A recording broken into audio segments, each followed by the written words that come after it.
Okay, सो की stone species को समझ लेते हैं क्या होता है, क्योंकि की स्टोन स्पीसीज इन्वायरमेंट इकोलॉजी का बहुत इंपॉर्टेंट कॉन्सेप्ट है और यहाँ से क्वेश्चंस पूछे जाने की मैक्सिमम प्रोबेबिलिटी भी रहती है। ठीक, तो मैंने आपको बताया कि की स्टोन स्पीसीज एक ऐसी स्पीसीज है इकोसिस्टम में कि उसको अगर आपने इकोसिस्टम से बाहर किया तो हो सकता है कि पूरा इकोसिस्टम आपका परितंत्र का विनाश हो जाए या पूरा परितंत्र डिग्रेड हो जाए। ठीक, की स्टोन स्पीसीज कुछ वैसे ही है जैसे एक फैमिली में, एक परिवार में, हमारे परिवार में जो माँ बाप की जो वैल्यू होती है, ठीक है, कि परिवार से अगर माँ बाप ही नहीं, परिवार में अगर माँ बाप दोनों नहीं हैं तो वो परिवार बिखर जाता है। हो सकता है कि परिवार का अस्तित्व भी खत्म हो जाए, ये भी हो सकता है। ठीक, तो माँ बाप का होना परिवार में बहुत ज़रूरी है, क्योंकि उनका सपोर्ट ही हमारे पूरे परिवार को आगे संचालित करता है। सेम इसी तरीके से दोस्तों इकोसिस्टम में keystone species. The concept of keystone species was first introduced by the ecologist Robert Payne in 1969. ध्यान रखिएगा, ये ध्यान रखिएगा कि ये कॉन्सेप्ट कौन लेके आया, तो ये कॉन्सेप्ट लेके आया रॉबर्ट पेन ये कॉन्सेप्ट लेके आया 1969 में। ये भी एक इंपॉर्टेंट फैक्ट है, यहां से भी क्वेश्चन बन सकता है कि जो की स्टोन स्पीसीज है इसका कॉन्सेप्ट किसने इंट्रोड्यूस किया, तो 1969 में रॉबर्ट पेन ने इस कॉन्सेप्ट को इंट्रोड्यूस किया। जो की स्टोन स्पीसीज का जो कॉन्सेप्ट है इन्होंने इसको इंट्रोड्यूस किया। ठीक, अब आप देखोगे तो बहुत आसान भाषा में यहाँ पर लिखा हुआ है, आप इसको समझ लेंगे पढ़कर।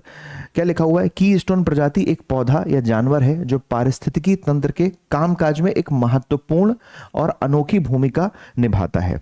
इस प्रजाति के बिना पारिस्थितिकी तंत्र या तो समाप्त हो जाएगा ड्रामेटिकली, या तो खत्म हो जाएगा, या पूरी तरीके से उसका अस्तित्व ही नहीं बचेगा। मैंने अभी क्या बताया, उसका एग्जिस्टेंस ही खत्म हो जाएगा। Keystone species is a plant और एनिमल, मतलब ये कोई प्लांट भी हो सकता है और कोई एनिमल भी हो सकता है। कीस्टोन स्पीसीज कोई प्लांट भी हो सकता है एंड कोई एनिमल भी हो सकता है, that plays a crucial and unique role in a way an ecosystem functions, right? Without this species the ecosystem would either be dramatically different or ease to exist altogether, या फिर उसका अस्तित्व ही समाप्त हो जाएगा। आई होप याद रख पाओगे इस बात को आप कि रॉबर्ट पेन ने इस बात को एक्सप्लेन किया। रॉबर्ट पेन ने कहा कि भाई कीस्टोन स्पीसीज ऐसी स्पीसीज हैं इकोसिस्टम में कि अगर आप उसको हटा दो तो पूरे के पूरे इकोसिस्टम का अस्तित्व ही समाप्त हो जाएगा, पूरे इकोसिस्टम का अस्तित्व समाप्त हो जाएगा। अब आप समझो, तो ये स्पीसीज ऐसी हैं, जैसे मैं फॉर एग्जाम्पल देके बताता हूं, एक एग्जाम्पल समझना जरा। जैसे मैं बात करता हूं, बाघ की बात कर लेते हैं हम। बाघ जो है हाई लेवल के प्रीडेटर्स हैं, बाघ हो गए, लायन हो गए, है ना, टाइगर हो गए, लायन हो गए, लेपर्ड हो गए, ये एनवायरनमेंट में, ये इकोसिस्टम में हाई लेवल के प्रीडेटर्स हैं। ठीक, आपको पता है कल मैंने आपको वो एनर्जी पिरामिड बताया था, उस एनर्जी पिरामिड में जो सबसे ऊपर वाला, जो टिप पर जो लोग थे, याद आ रहा है एनर्जी पिरामिड, तो एनर्जी पिरामिड में जो लोग टिप पर होते हैं सबसे ऊपर, एनर्जी पिरामिड कैसा होता है, एनर्जी पिरामिड अपवर्ल्डेड होता है हमेशा। एनर्जी पिरामिड जो ऊर्जा पिरामिड है वो हमेशा अपराइट होगा। तो उस अपराइट सेक्शन में सबसे नीचे प्रोड्यूसर्स हैं, फिर primary consumers, secondary consumers, tertiary consumers और कई बार क्वार्टरनरी कंज्यूमर्स भी, लेकिन primary, secondary and tertiary consumers. तो दोस्तों ये जो टर्सरी कंज्यूमर्स है, यहां पर लेपर्ड है, लायन है, टाइगर है, ये सब है। ठीक, और ये जब रहते हैं तो इसकी वजह से, क्योंकि ये जो टर्सरी जो कंज्यूमर्स हैं, सबसे नोक पर जो ऊपर जो लोग हैं, ये पूर्ण रूप से मांसाहारी हैं। ठीक, और इनका एग्जिस्टेंस इकोसिस्टम में इसलिए जरूरी है क्योंकि यही जो है, जितने भी उस एनवायरनमेंट, उस इकोसिस्टम में जो शाकाहारी जो जानवर हैं उनका शिकार करते हैं, उनको मारते हैं और उनको खा लेते हैं। अगर सोचो टाइगर, लेपर्ड और लायन जैसी इंपॉर्टेंट स्पीसीज इकोसिस्टम से हट जाए, समाप्त हो जाए, तो फिर ये जो शाकाहारी जो जंतु हैं, यानी जो प्राइमरी जो प्रोड्यूसर्स हैं, ठीक, खरगोश है, हिरन है ना, और भी बहुत सारे जंतु हैं शाकाहारी जंतु, इनकी संख्या तो फिर बहुत ज्यादा बढ़ जाएगी। और उनकी संख्या इतनी ज्यादा बढ़ जाएगी तो हो सकता है कि वो इकोसिस्टम में बहुत ज्यादा अजीब टाइप से कोई परिवर्तन आ जाए, या फिर वो इकोसिस्टम का एग्जिस्टेंस ही खत्म हो जाए। एक तो पहला ये एग्जाम्पल हुआ। दूसरा दोस्तों, कुछ की स्टोन जो स्पीसीज ऐसी होती हैं कि मतलब कई बार संरक्षण करने के लिए भी हम की स्टोन स्पीसीज, कई बार प्रकृति का संरक्षण करने के लिए, या मान लीजिए अच्छा हमें किसी जानवर को प्रोटेक्ट करना है, किसी जानवर का उसका संरक्षण करना है, ठीक, उसको कंजर्व करना है। अब हम ये देखेंगे कि यार इस जानवर की डिपेंडेबिलिटी किस पर है, ये देखेंगे कि इस जानवर की डिपेंडेबिलिटी किस पर है, हम उसको बचाने का प्रयास करेंगे, उसको रक्षित करने का प्रयास करेंगे। आप समझ रहे हो बात? अब किसी व्यक्ति को पता चल जाए कि फलाना जो व्यक्ति है मान लीजिए कोई एक इंसान है कि उसकी डिपेंडेबिलिटी किसी पर्टिकुलर फूड पर है या किसी पर्टिकुलर हैबिट पर है, तो वो कोशिश करेगा कि उस इंसान को अगर बचा कर रखना है, उस इंसान को अगर जिंदा रखना है, या फिर उस इंसान को या फिर उस इंसान के एग्जिस्ट को बनाए रखना है, तो जिस वजह से वो इंसान जीवित रह सकता है या जिस वजह से उस इंसान में एनर्जी बनी रह सकती है, हम उसको बचाने का प्रयास करेंगे। आप समझ पा रहे हैं बात क्या? कई बार जैसे तुमने देखा होगा फैमिलीज में बच्चे बहुत सारा नाटक करते हैं, जिद्दी होते हैं, है ना, तो तो माँ बाप क्या कर देते हैं आजकल, जैसे कि वो भी चूंकि बिजी होते हैं, तो बच्चों को पता है, उनको माँ बाप को पता है कि उनको अगर आप मोबाइल फोन पकड़ा दो तो बच्चा एकदम शांत रह जाएगा। ठीक, तो बच्चे की शांति के लिए बच्चा पीसफुली घर में रहे, रोए ना, शोर शराबा ना करे, माँ बाप को अपने कामों में डिस्टर्ब ना करे, इसके लिए उसको फोन जरूरी है। तो माँ बाप क्या करते हैं, फिर फोन पकड़ा देते हैं उसको।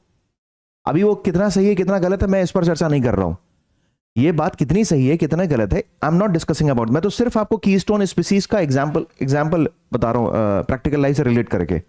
तो वो मोबाइल की भूमिका इतनी महत्वपूर्ण, तो हमेशा वो मोबाइल को स्विच की बैटरी हमेशा ऑन रखेंगे, बैटरी हमेशा फुल रखेंगे, कि कहीं ऐसा ना हो कि मोबाइल की बैटरी डिस्चार्ज हो जाए और मेरा बच्चा उस वक्त रो रहा हो और मैं कोई अपना काम कर रहा हूं तो उसको मोबाइल देकर मैं चुप ना करा सकूं। तो इसलिए मोबाइल का इंपॉर्टेंस हमेशा इसलिए बना है क्योंकि उसको अपने बच्चे को शांत रखना है। तो दोस्तों कुछ जो है स्पीसीज ऐसी हैं जिनका प्रोटेक्शन हमें करना है इकोसिस्टम में, तो उनका प्रोटेक्शन किससे संभव है, हमें उस चीज को प्रोटेक्ट करना पड़ेगा। जैसे एक एग्जांपल बताता हूं, जैसे मान लीजिए बंदर हैं, बंदरों का हमें प्रोटेक्शन करना है, सुनना जरा ध्यान से, बंदरों का हमें प्रोटेक्शन करना है, ये रिसर्च की बात भी है। तो बंदरों के प्रोटेक्शन के लिए अब ये देखा गया कि यार बंदरों की डिपेंडेबिलिटी किस पर है, यानी कौन सा ऐसा फूड है या कौन सा ऐसा हैबिटाट है जहां जिसको खाकर या जहां रहकर बंदर जीवित रहेंगे, स्वस्थ रहेंगे। तो पता चला वो फूड था अंजीर, वो फूड था अंजीर। तो क्या किया इकोलॉजिस्ट ने, क्या किया, अंजीर को की स्टोन स्पीसीज डिक्लेयर कर दिया, बिकॉज अंजीर का एग्जिस्टेंस रहेगा तो बंदरों का एग्जिस्टेंस रहेगा। कितने स्टूडेंट्स को यह बात क्लियर है? Are you getting my point? अंजीर का एग्जिस्टेंस रहेगा तो बंदरों का एग्जिस्टेंस रहेगा। तो ध्यान रखना है, कई बार कुछ स्पीसीज का हमें संरक्षण करने के लिए भी, कुछ स्पीसीज को प्रोटेक्ट करने के लिए, उनको संरक्षित करने के लिए भी हमें ऐसी चीजों को प्रोटेक्ट करना पड़ता है जिस पर उनकी कीस्टोन स्पीसीज की डिपेंडेंसी है, डिपेंडेबिलिटी है। Are you getting my point? क्या अब आप लोगों को कीस्टोन स्पीसीज क्लियर है? There are some examples of keystone species, अलग अलग एनिमल्स देख रहे हो, जैसे वुल्फ है, जैसे अफ्रीकन एलिफेंट। अफ्रीकन एलिफेंट दुनिया के सबसे बड़े एलिफेंट्स में से एक है, और ये अफ्रीकन एलिफेंट्स अफ्रीका के जंगलों में एक महत्वपूर्ण कीस्टोन स्पीसीज है। समझ में आई बात क्या? ऐसे वुल्फ इंपॉर्टेंट कीस्टोन स्पीसीज है। वुल्फ के बाद आप देखोगे तो पर्पल सी स्टार मैराइन इकोसिस्टम की इंपॉर्टेंट कीस्टोन स्पीसीज है। ठीक, इधर पर आप देखोगे ये क्या है, ये बिहेवियर है, यूएसए में पाया जाता है, यूएसए में, मैक्सिको में, कनाडा में, यूएसए, मैक्सिको, कनाडा में इसको इकोसिस्टम इंजीनियर कहते हैं। ठीक है, ये इंपॉर्टेंट कीस्टोन स्पीसीज है।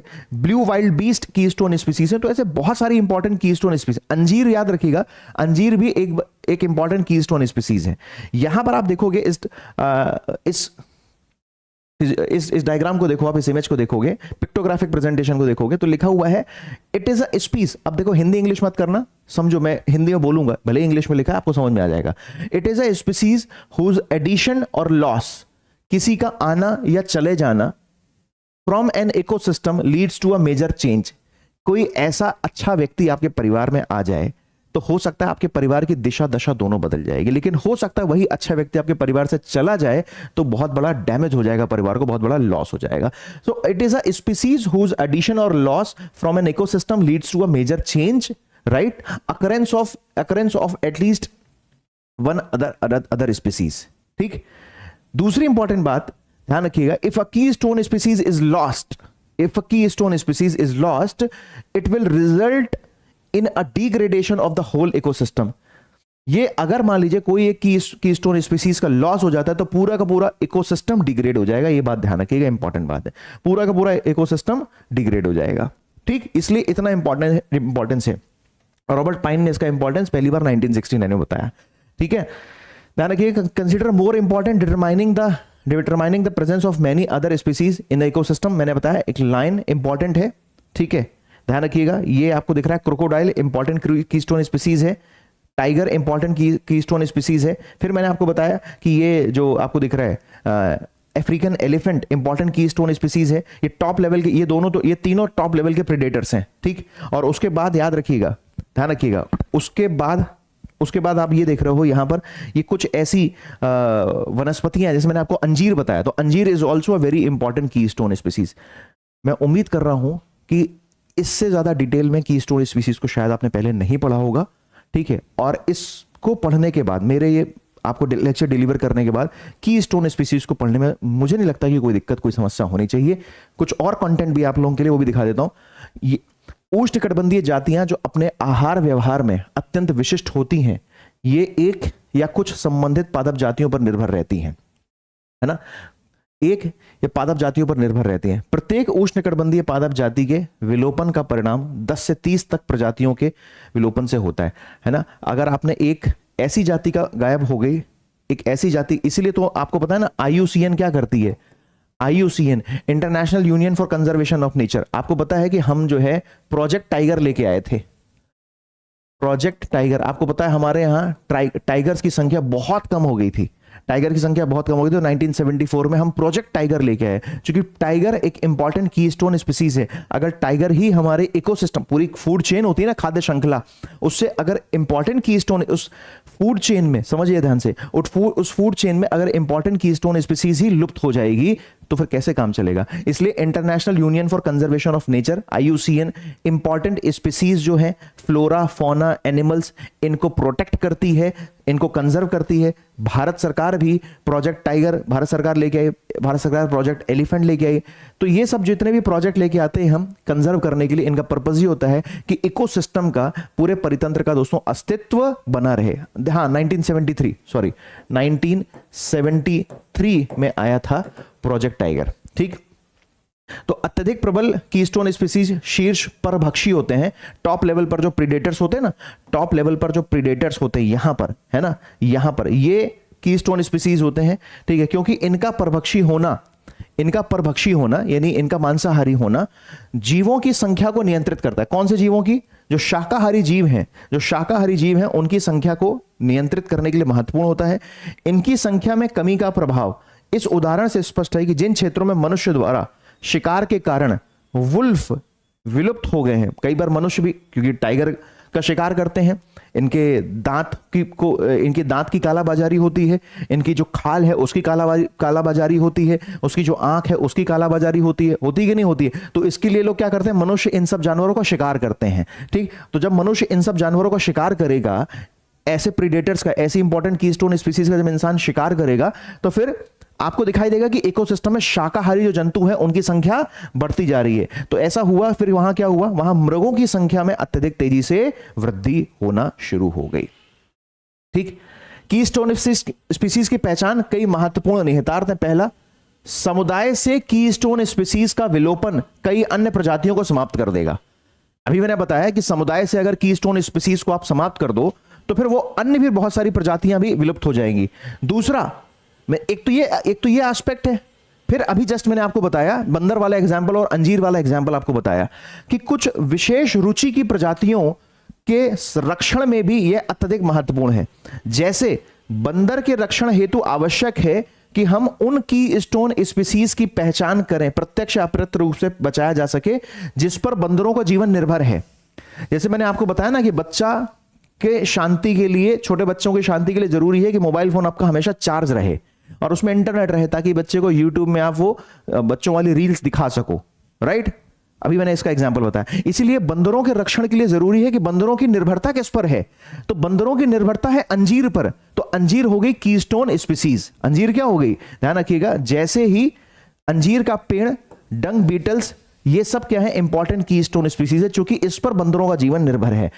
यदि समुदाय की कुछ कीस्टोन स्पीसीज को पहचाना जा सके तो इन्हें बचाया या बढ़ाया भी जा सकता है। मुझे उम्मीद है कि इतनी देर में आपको, लगभग पिछले 17-18 मिनट में, कीस्टोन स्पीसीज के बारे में एकदम क्लैरिटी हो गई होगी। अब आपको कीस्टोन स्पीसीज से रिलेटेड कभी क्वेश्चन आएगा तो उससे गलत नहीं होगा। डन? Clear everyone?